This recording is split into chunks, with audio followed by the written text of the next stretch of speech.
What's up, everybody? Joe Pascal here at JoeTheProAthlete.com.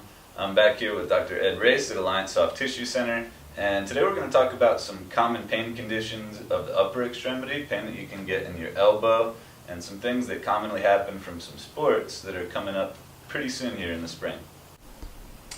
Hey guys, today we're going to be talking about some elbow health today, and we're going to talk about medial and lateral epicondylitis, or tennis elbow, or golfer's elbows, maybe something that you've heard out there. But basically what these conditions are, they're not associated just to a few different sports. There can be any kind of condition that's involved in tugging, pushing, or pulling. And what can happen is we can have irritation to the muscle, which pulls too much and causes irritation at the insertion site where it attaches. And to make sure that we're feeling healthy for our upcoming spring and making sure that you're feeling good for your rock climbing or anything else you can be doing with the hands, we want to make sure that the compartments between our flexors and extensors are balanced. And so to do this, we want to prevent even going down the road of injuries. And so a few different exercises to make sure your forearms are feeling good are simply stretching them out here.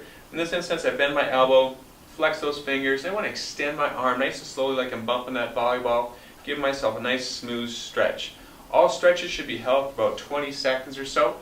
On the back side here, I can do the same kind of thing. I can bring my arm here, have a little extension, get that nice and stretched out before I go and I start my different activity.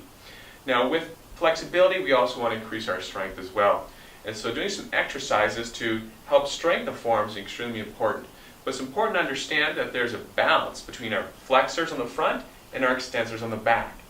By culture, it is what we do. We tend to grab a lot using our flexors. This can cause that imbalance, too much weakness here and too much strength here. So we want to make sure they both stay flexible like we talked about, but also making sure we're using our forearms properly. Most people can get away with working their back side of their muscles even if they have a problem on the front side. So grabbing something that has a little bit of some leverage perhaps to it and doing some extension, bringing that wrist up and tightening up that forearm, doing high reps, 15, 20s, nice and slow, causing those muscles to contract. And this will actually help the front side like I said. And so doing both sides, keeping them warmed up, keeping them healthy, that's a good way to prevent elbow pain in the future.